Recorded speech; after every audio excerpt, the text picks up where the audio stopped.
Okay, let us start. All right. So tomorrow we have 2 interviews. If I sent out the list already in the group chat.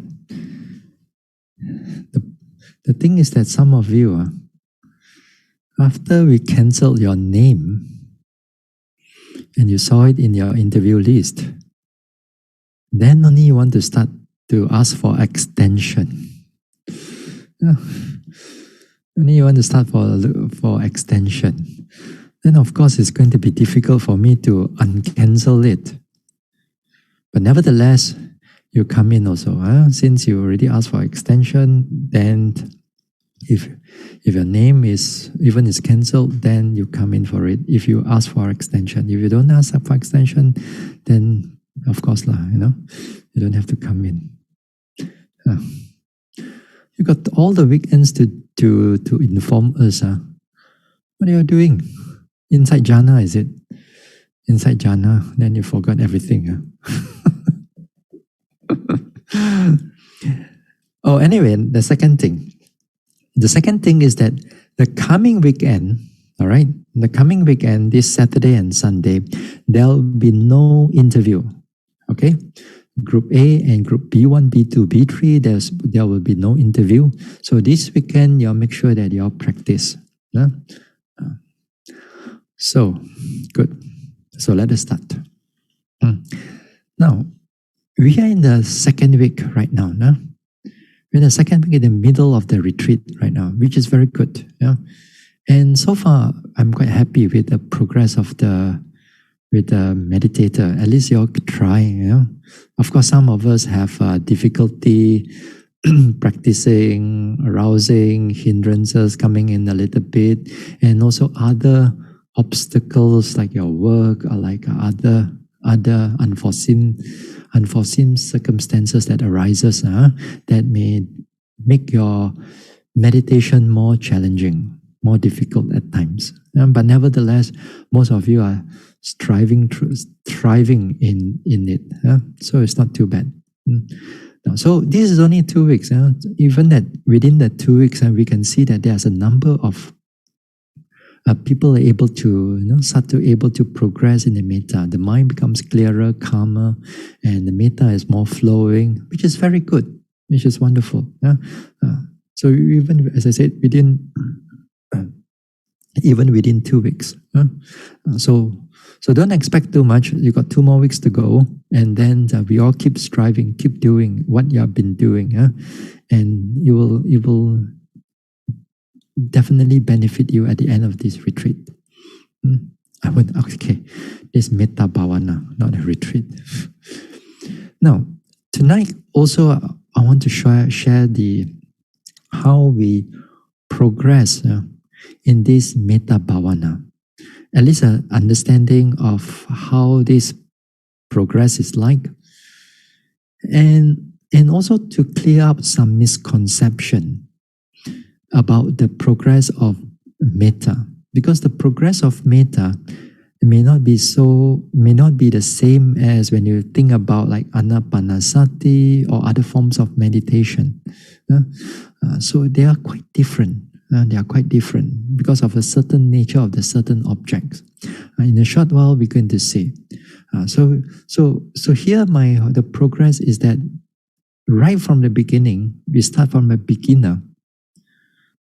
From the beginning, then we all the way to jhana. So briefly, at least we see how is the progress is like. Okay? Now, so tonight you will look into some charts. All right, let me start off with this. Okay. All right, can you all see?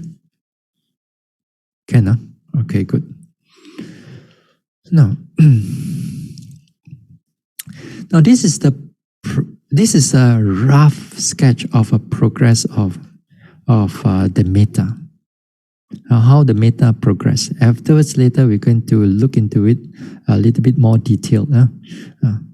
Hopefully, you all can see. This one cannot go any more bigger because any more bigger, it's going to some of the things is going to miss out already. Now, anyway, now let us look into the progress of Mettā. Now here, this part here is the beginning part. There's one beginning part, and then we reach up to the first jhana. Okay, there's a line over here. Then we reach to the first jhana. So here is basically is where you are progressing, and then from first jhana, then there's an arrow here. That means you go further and further into the development of that first jhana. Of course. Now, in the beginning part, when we are meditating, here is where we call it the preliminary concentration. Now, in the preliminary concentration here, then there are also a lot of 5 hindrances is coming to attack you. That means that while you are meditating, you get sleepy, you get a lot of thinking, you get a lot of doubt, how to do this, how to do that. Is it this way? Is it okay? Is it that way? Is it okay? You're not very sure. So the hindrances is coming in.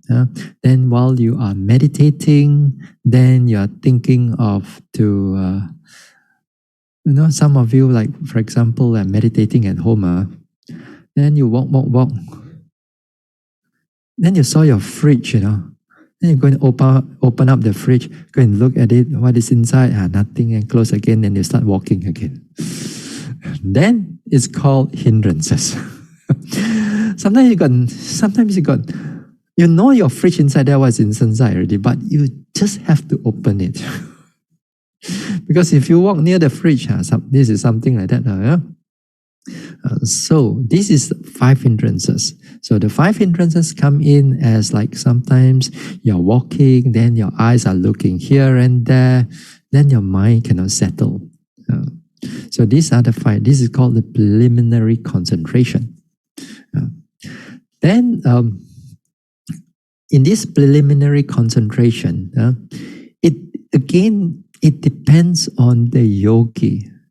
Some yogis, this preliminary concentration may be quite short in time, in the length of time, maybe even some of them, even right now in the practitioner here in this retreat, they're already able to achieve some degree of excess concentration already within 2 weeks because of their, previous background in Vipassana. Then they already have that. But some of us are still in the preliminary concentration. That is to say, there's a lot of hindrances that's coming in to make the meditation very difficult. It makes it difficult. Your words and so on cannot able to come out. Afterwards, we talk about the words, how the wording and how the elimination has got to do with the progress of the Mettā also. This one we'll talk about it in a short while. So here with the preliminary concentration is here. So some people will take a longer time, some people will take a shorter time. So each and every one of us will be very different. Okay? So now, after you keep on trying, you keep on meditating, you keep on struggle, and you go through day in, day out. And the more time you put into practice, that will be better, of course. And the less you have all the worldly duties, and that also is good. And because all those worldly duties, like whatever that you are going through, whether it's work, whether it's home life, whether it's all this cooking and so on, that it can affect especially the concentration and also the hindrances.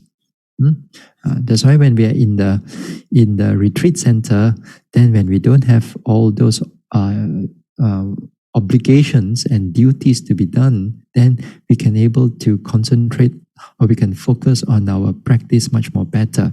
That means the preliminary concentration can actually get shorter in length, in the sense of the time. That means you can able to go into excess concentration for much quicker. Now, when we come to the excess concentration, now in the excess concentration, now here it is where the very little or no hindrances. Very little or no hindrances. That means this time the Mettā is going quite well. The Mettā is flowing quite well. So not much of this one. So this one, we recognize it as excess concentration. The Pali word is upachara. Upachara samadhi. Upachara. Upachara samadhi.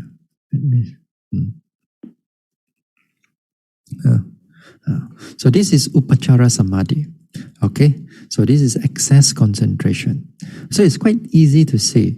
If you are coming to a very little or no hindrances, then you are somewhere in the upachara samadhi.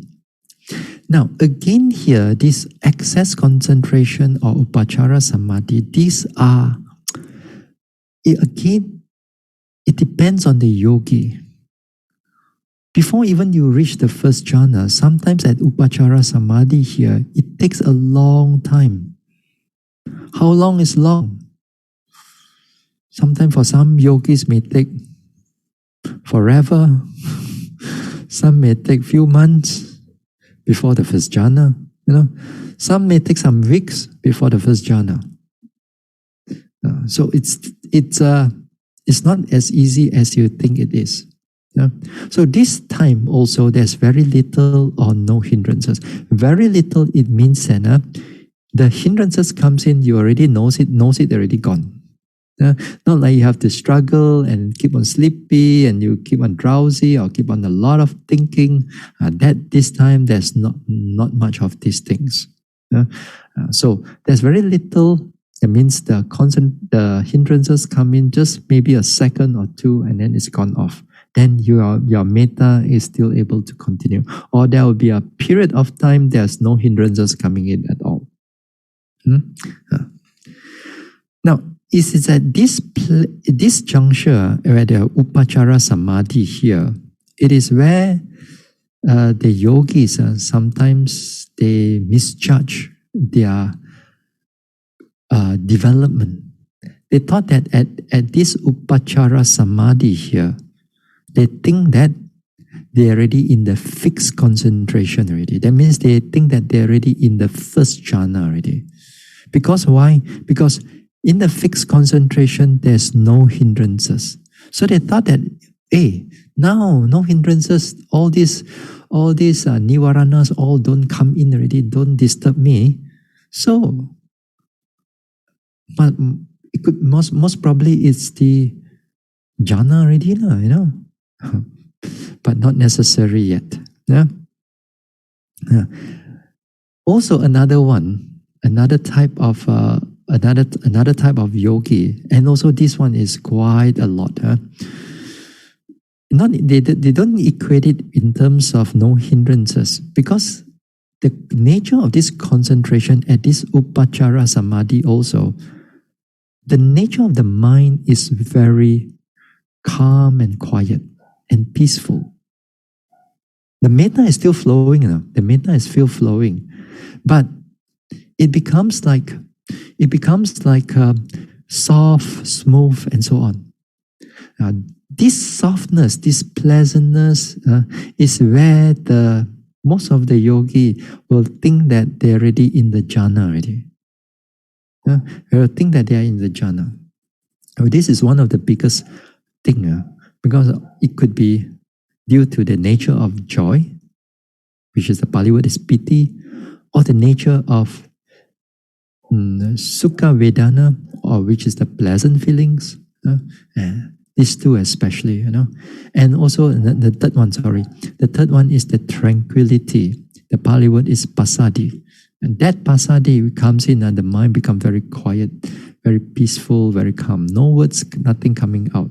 Then they mistakenly thought that they're already inside the jhana already. This is one thing. So you got to be careful here.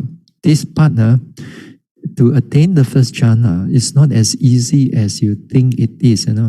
Nowadays, sometimes I heard some teachers, the yogi come and meditate 2 weeks or 3 weeks only. Then they got peaceful and so on. Then the teacher also tell them, oh, ho se liao, jhana liao. So fast. And then it makes the yogi thought that the yogi becomes you already achieved so well. I mean, so well developed already. Sometimes maybe we give them the benefit of the doubt. As I said, we listen to them. When we listen to their explanation, it is not yet. It is still far away. It's still far away. So this one is the very little or no hindrances. Now, we come to the fixed concentration. The fixed concentration is called the Appana Samadhi. Here means the fixed concentration or the absorption concentration. Here, when it jumps from excess concentration to a fixed concentration, the nature of the concentration is different in the sense that the fixed concentration is much more clearer, much more higher level. It's not like a progress, When you talk about preliminary concentration to excess concentration, you don't see you see a gradual development. You see a gradual development into excess concentration. Sometimes you do not know where the line is where you from preliminary concentration it come into excess concentration. But whereas in a fixed concentration, it is quite a different thing. From excess concentration to a fixed concentration, it is a mind, it is so much more fixed or so much more absorbed. That concentration is much more deeper. So much more deeper. It is not like a gradually from excess you go into fix. This is a jump. It's more like a jump rather than a gradual thing. So this is the nature of the fixed concentration. So when you are fixed concentration, so when you come to the first jhana, then of course that's the first jhana. Of course, the fixed concentration can be used for second jhana or third jhana or fourth jhana and so on. All these are called fixed concentration, and therefore in the fixed concentration there is no hindrances. In the first jhana, you can able to go as you determine, and you want to sit there for 1 hour, you want to sit there for 5 minutes, you want to sit there for 2 hours, you want to sit there for half an hour, depending on you like. So you see the arrow is just keep on going. So this is the nature of the hindrances and also the nature of the concentration. But I also want to touch a little bit on this one also. I want to touch on this also. The 5 faculties and the 5 powers. Because this one, before we start off with this Mettā Bhāvanā thing, then I spent a number of weeks talking about the 5 faculties and the 5 powers and that time also mostly on vipassana, but a little bit also sometimes on samatha also. Now at this point, let us begin again. Now here are your 5 faculties and 5 powers. What are your 5 faculties? Here, the 5 faculties here, your faith. Your second one is your effort. Third one is your mindfulness. Fourth one is your concentration. And the fifth one is the faculty or the power of wisdom. So the 5 faculties, their function is, they function in the sense that they drive the mind in a certain way. That means they function in a certain way. For example, the nature of this concentration is under faculty. The nature of the concentration when it is there, when it's there, it holds the mind, holds other mental factors together so that those mental factors can work upon the object, which is the intended object, for example. Then the mindfulness, for example, what does the mindfulness in the sense of faculties are doing while you are in the metta? Because this mindfulness, it keeps the mind face to face to the object. Now, if it's the metta, it keeps the mind face to face. That means it keeps the mind present onto the Mettā. Not like your mind goes into forgetfulness, go and open up the fridge, and so on, So the nature of this, everything is working together. The five powers also, they also the same, all these same five qualities, but they function differently. The five powers here, it prevents the opposite from coming in. The opposite here, for example, when you talk about concentration, what is the opposite of concentration? Then the opposite of concentration is distraction of the mind. The mind gets very distracted into, for example, when you are concentrated, you know that you are able to flow, the jhana can able to flow very clearly. And you can keep on going. You know that there's a sound outside there. Or you know that there's some people are doing something or even talking. You know, but your mind doesn't go there. Your mind stays with the meditation object, because this concentration, it holds the mind together, and as a power, it prevents the mind from getting distracted. Same quality of the mind, but two different way of looking at it, two different way of functioning.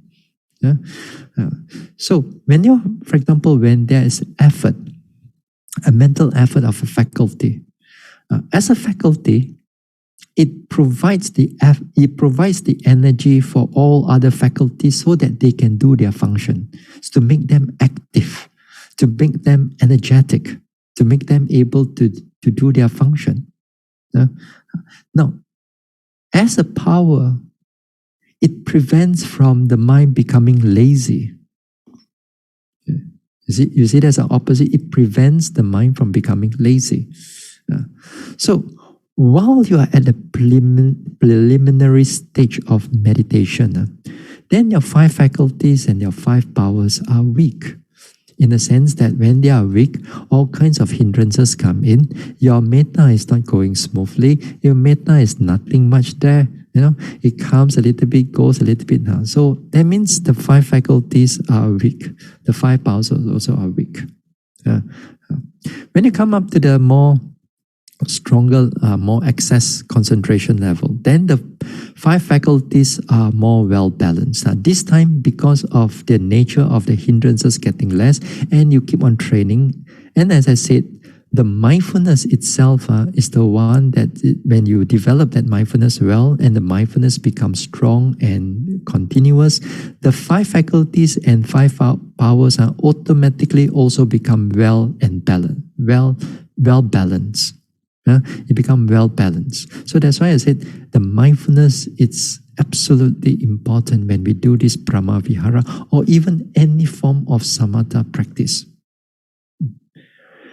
One of the problems when these five faculties are not well balanced, if let's say at this stage, if the five faculties and also the five powers are not well balanced, let's talk about concentration faculty, of concentration, the power of concentration. Here, when it's not balanced, then what happened to the mind is that let's say the concentration becomes too much. The concentration starts to become too strong, and the other faculties cannot keep up with it. That means your effort cannot keep up with the concentration, or your mindfulness cannot keep up with the concentration.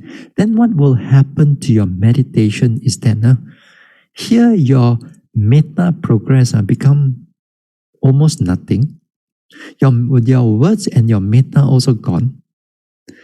This time, although your hindrances are not coming in, but you are going into like a very deep state like that. Sometimes like a very, like you're going to a abyss like that, very deep down, but there's no Mettā is going on. So that means right now, when a yogi says this thing, I really know that the concentration is getting too much already. It's getting too much. That means there's that the signs of the over concentration is already there. Now, this is one of the thing that yogis or samatha yogis are thinking that when this over concentration come in, they thought that masih jhana lo, again go into jhana again. Because it's so deep, never seen all these things before. It's very, the mind is so quiet, the mind is no hindrances, nothing. And yet, if let's say it's doing the metta also is no more there. It's so easy for them to think that this is jhana already. But honestly, this is only the imbalance of the faculties only, especially on the concentration level. They push it too hard. Here, in the 5 faculties in the samatha practice, so a lot of yogis, this concentration, they can overdrive it, over push it until the whole mind becomes very too quiet, nothing. Then when they come out of it, the mind blur, not so clear, too light, and you cannot do anything. Whereas in a well-balanced state of mind, when you come out from the metta and so on, it's still, your mind is still alert and clear and perfectly well-balanced. Here, when it comes to the fixed 5 faculties and 5 powers, then here is where it's perfectly balanced. It's all perfectly balanced. That means you cannot able to shake it also. All whatever comes in, anything, it doesn't shake it also. So something like that. I try not to talk too much after the jhana. First jhana onwards, you belum sampai, then how to talk so much?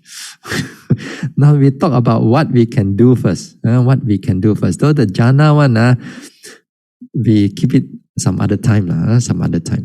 Because there's also a lot of things we can talk, but it's all become very theory, a lot of intellectual understanding only.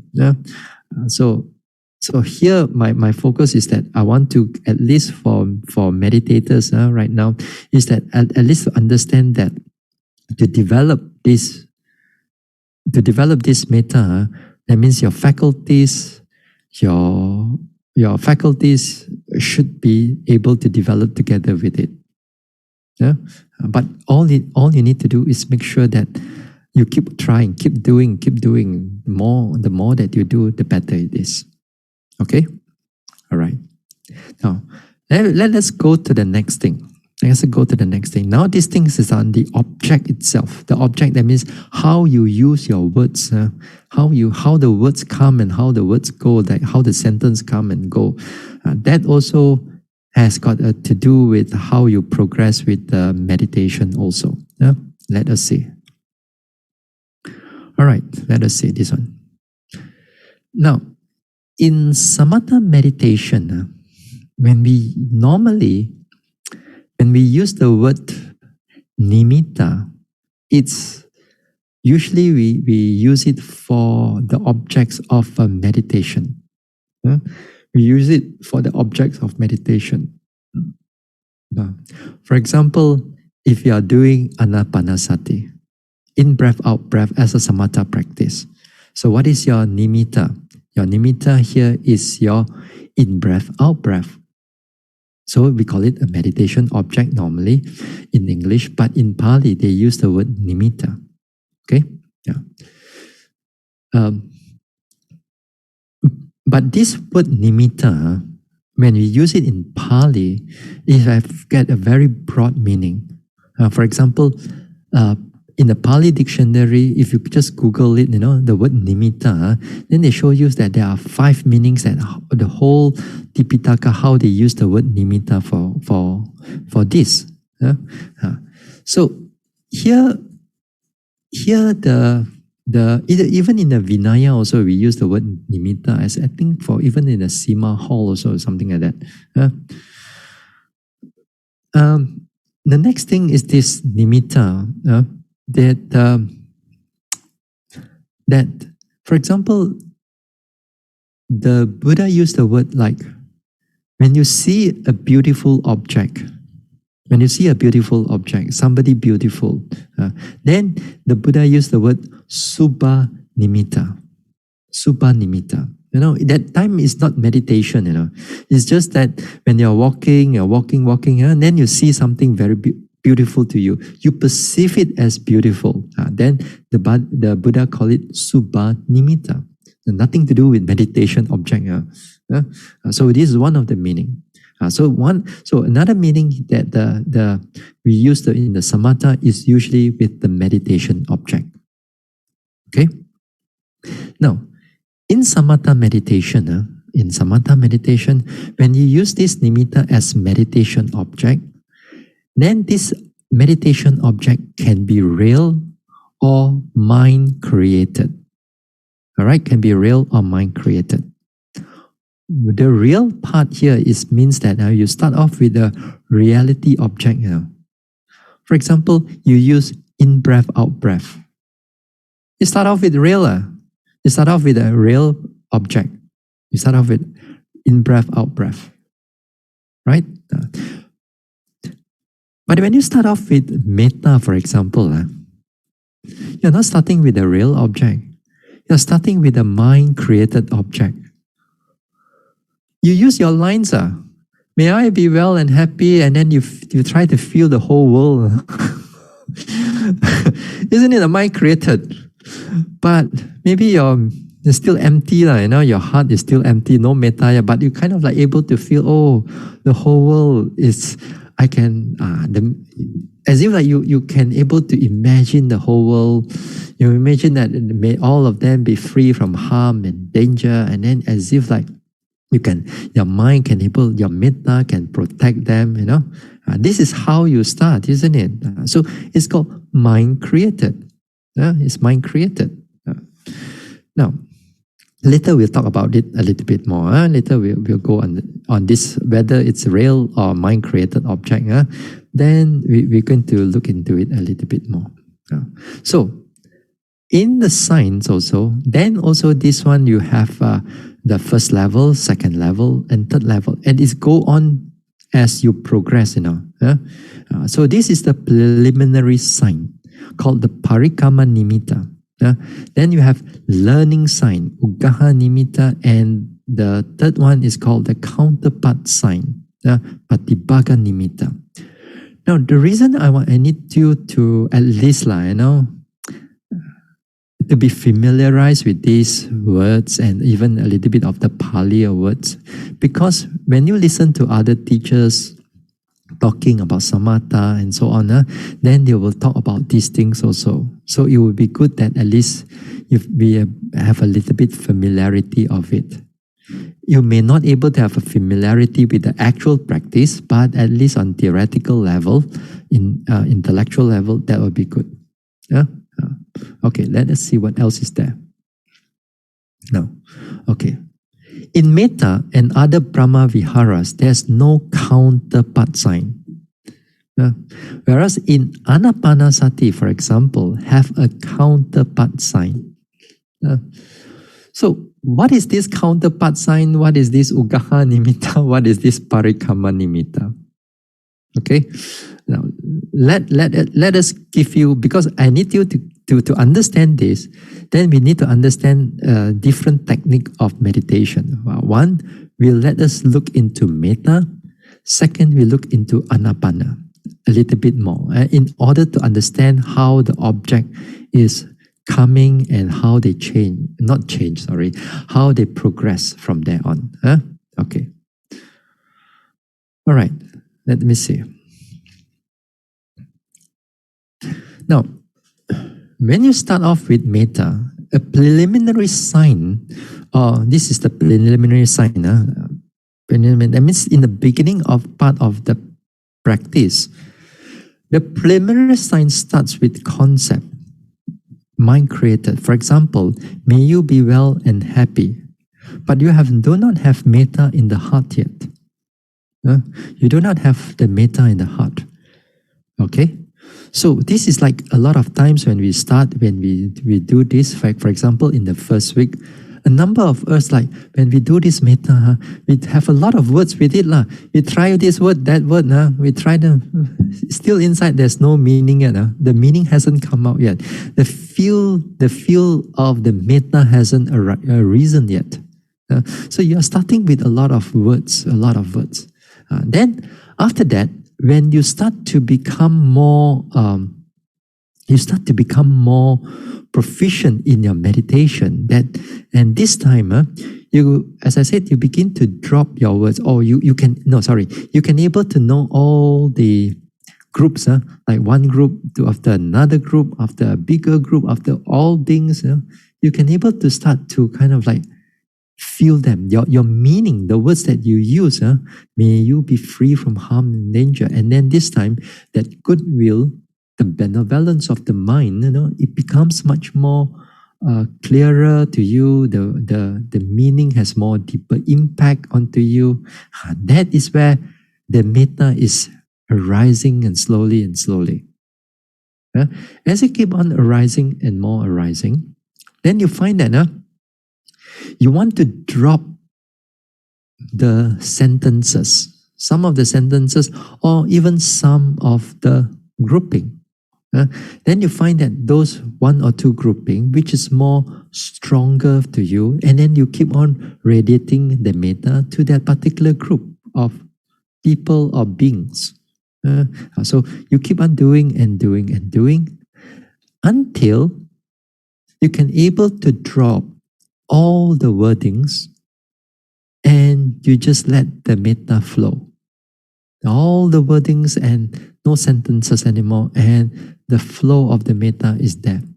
Even in the flow of the metta is there, but the mind still able to feel the beings that's able to reach and be touched by your metta. So when you can able to drop the sentences and then you drop them off and the metta is just flowing, that is called the learning sign. It's called the learning sign. So this is how the metta will flow until it reach until the first jhana. Now you see, when we begin the jhana, when we begin the metta, it starts off with concepts of the mind, right? But when you're near jhana, when the mind is only flowing the metta, the concept, it's more or less kind of like become lesser and lesser. Then it's only the metta, which is real right now. And the metta is called adosa in the Pali word. In the Abhidhamma, they call it adosa. Adosa doesn't mean all adosa is metta, Okay? But metta is part of adosa. It's part of a more cultivated level of adosa. For example, right now, you're not angry. You have metta, meh? No, it's different. So you don't have anger. Yes, it's non-hatred is there. There's no anger. But when you cultivate it, becomes strong. Then that metta also has non-hatred, but it's more cultivated level. But it's a real state of mind. It's the mind itself, the heart of non-hatred. That's why you can able to feel the metta. So it's a mental factor. You cultivate that mental factor. So towards near the end, they are real. Not to say they are not real.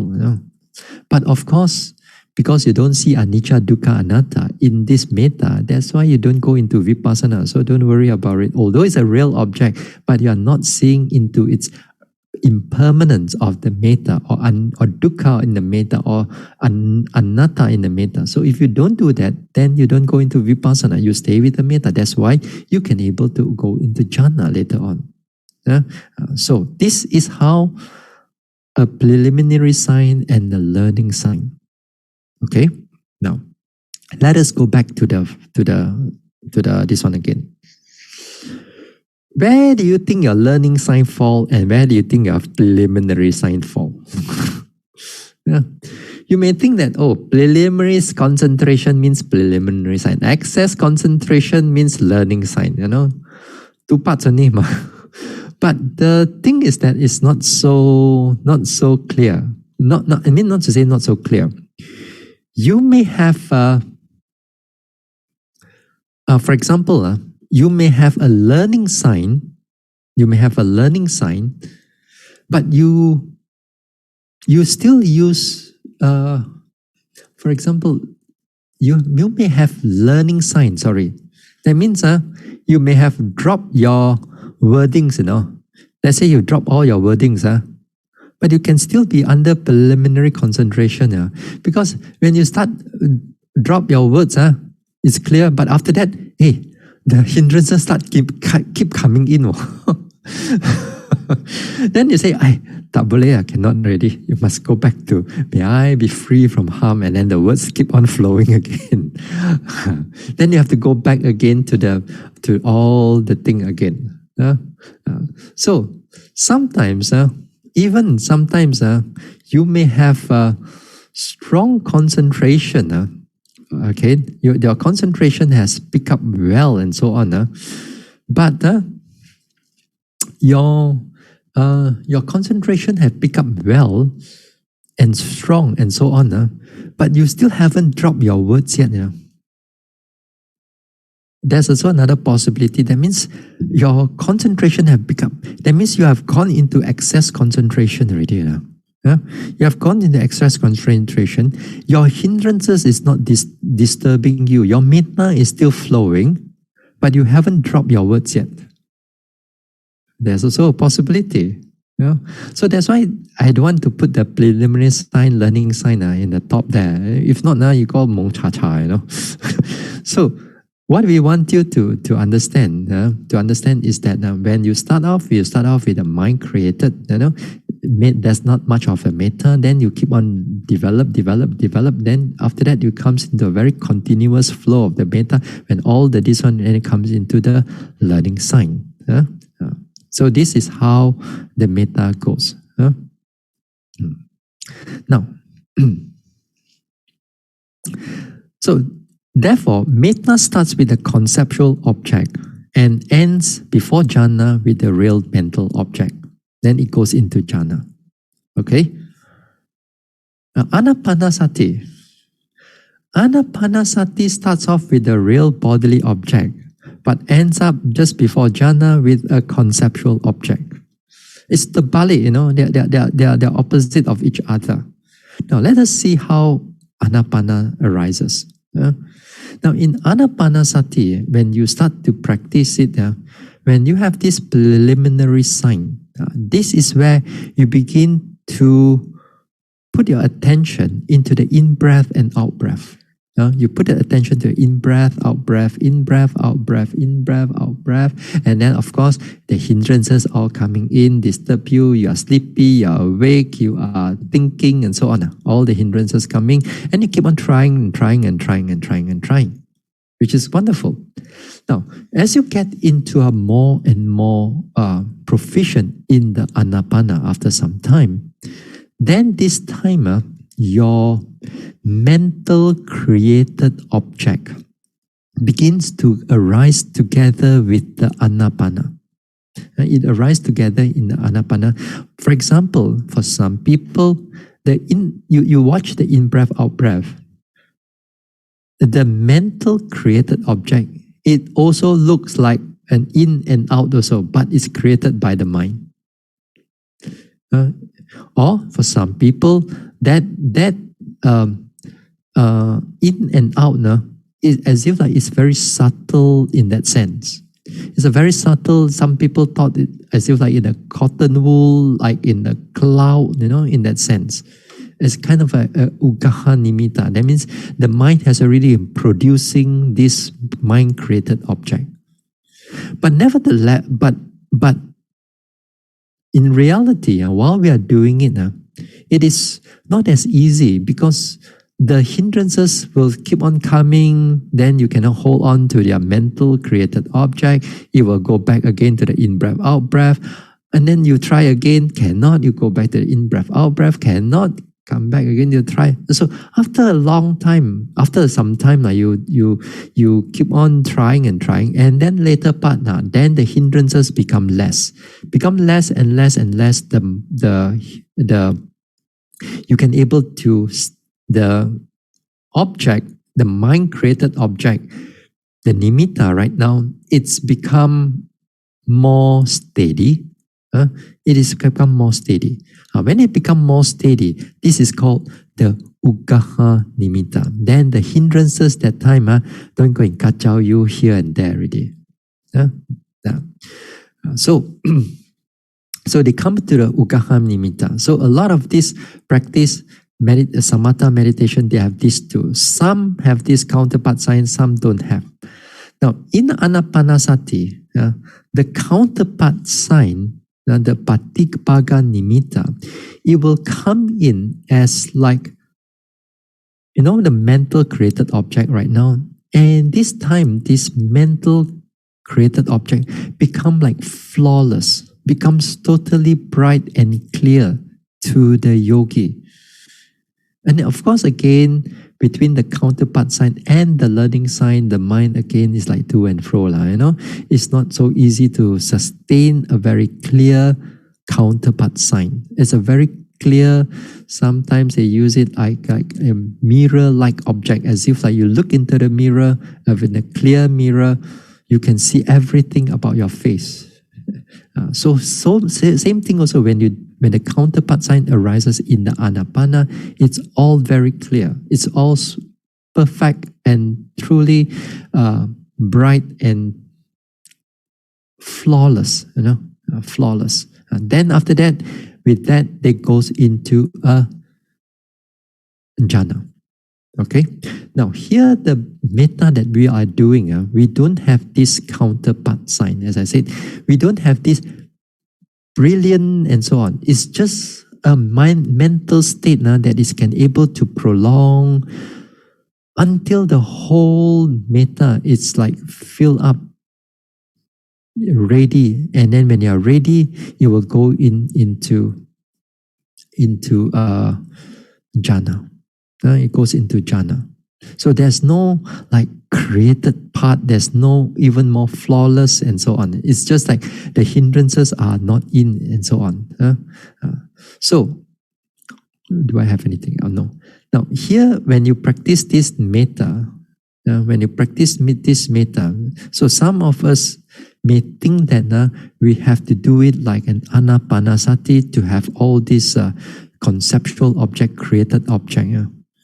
Even in the end, that's why sometimes when some of us do metta, they want to like, may you be well and happy, but they want to make sure that the face of the person or the face of the face and the body of the person is not like running here and there. They want to fix that image, rather than the metta itself.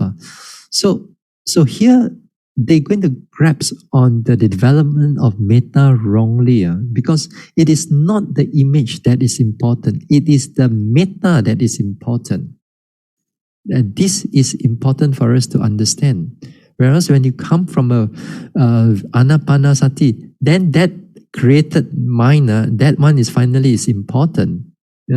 Whereas metta at the end is not before jhana, it is not important. So as I said in the earlier part, when we gave the instruction of how when we develop the metta, as I said, if your image, if the person that you cannot see, if the person face is not so clear to you, then you feel sometimes, some yogis feel sometimes dejected. How come I cannot able to radiate the metta to him and so on, because the face and the object is not clear to me, the vision is not clear to me. Then they get very upset and difficult to meditate. So they have to clear off these things. So what we need to do is that you need to feel it, the meaning of it. So here, this is how the metta develops. It starts off with a conceptual object, then it ends up with a real mental object, and it goes into jhana. Okay? Okay, let us go back to the words here. Go back to the graphic here. Hold on.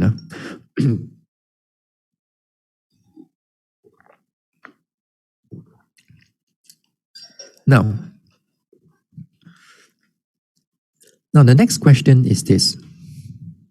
how far are we going to meditate them with this metta?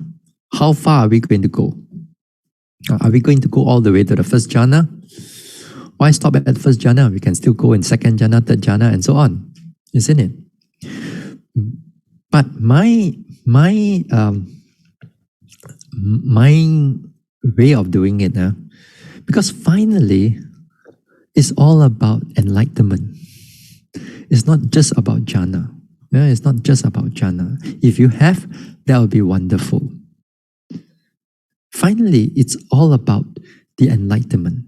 We use this Mettā Bhāvanā to support us to bring about the Nibbana. Finally, Mettā Bhāvanā directly cannot give you Nibbana.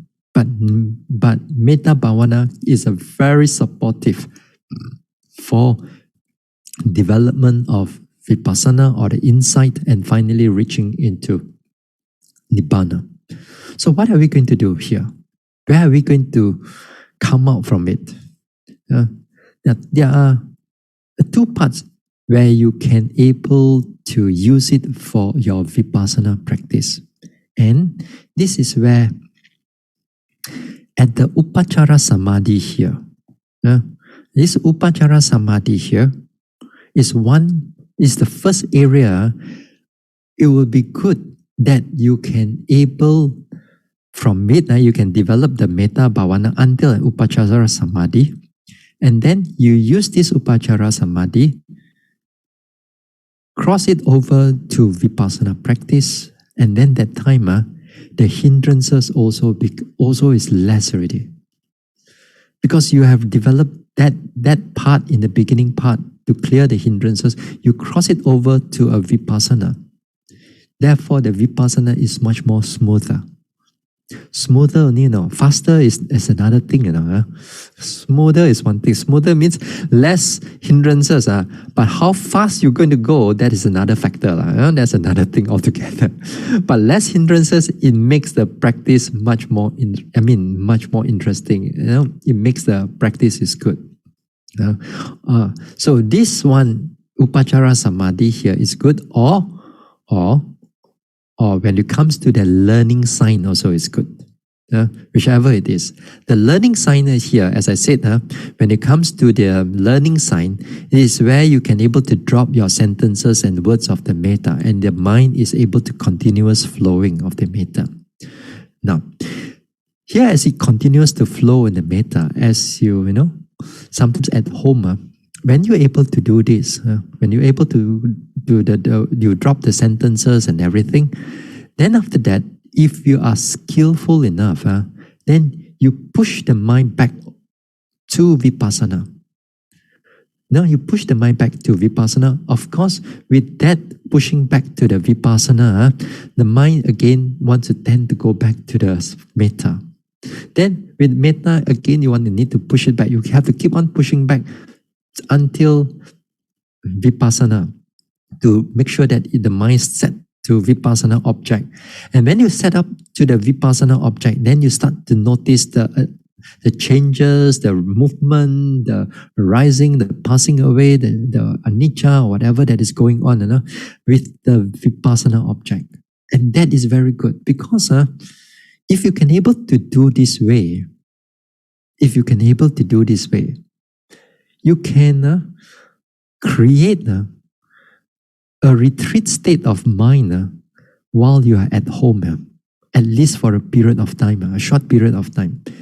Although you are not able to do a continuous retreat like what we are doing in the physical retreat, but at home, if you can able to arouse that mind to the metta to come to a very continuous flow, and after you push it over to Vipassana, and you can see the whole Vipassana is so deep and clear at that time, as if like when you are in a retreat state of mind. So that is wonderful. But in the meantime, while we are in the middle of the retreat, in the middle of this Mettā Bhāvanā, don't do that yet. Wait, hold your breakfast. Breakfast. Wait till we come to end of the 4th week. Then at that time, perhaps we can do something about it. So right now, make sure you know your technique, you know your trial and error, how to develop this Mettā, how to go through about it. You develop that technique as to make yourself as good, as best as possible. Then later part, the part where we can able to switch back to Vipassana, it will be tremendously clear, the mind, because why? One thing, the Mettā gives rise to a lot of peace and calm in the background. The Mettā is still flowing. Even when you drop your words and your sentences, the Mettā is still flowing very clearly. But at the same time, the peacefulness, the calmness, or the tranquility can be in the background. And because of that, you bring it over to your Vipassana. You can see that the Vipassana can become very clear, very sharp at that moment of time. So it is interesting if you can able to do that. So a lot of times while we are at home, we cannot do all this Vipassana because thinking come in, all these things. So if we can able to have some Mettā and you develop it a little bit deeper, then it can be a very helpful for our development of Vipassana. Okay, so this is something on the progress on Mettā. No, one part, wait, sorry. Now I just talk about the access concentration here. The next area you can go is this jhana here. If you want to practice until jhana, this is another area. From after the jhana, you can bring it back to Vipassana. Of course, this one is the jhana one. It's much more difficult. Much more time. But you are not monks and you are not nuns. You don't have so much time. 1 month retreat only, 北了. You don't have so much time. But people, monks and nuns, they have all the time to meditate. If they meditate, then they come out from that jhana, use this perfectly balanced faculties and powers, transfer it over into Vipassana. That was even much more better. Much more better. So that will be so much more. But if we cannot reach, it is where in the excess concentration and so on, we bring it over to Vipassana. That is also very good. Yeah. So all right, okay. That's about it on this progress on the Mettā Bhāvanā. Okay. So we'll see you all on the next talk on Wednesday. Now, for some people, some of you think that now we have talk every night. We don't have talk every night. So sometimes when we go into our private interviews, these are for the retreatants, for the meditators, not for everybody. Not for everybody. So if you're not you're not a part of that particular interview group, so don't come in. So don't go and come in and this one. So for the public is Monday, Wednesday, and Friday. Okay, so that's it. All right.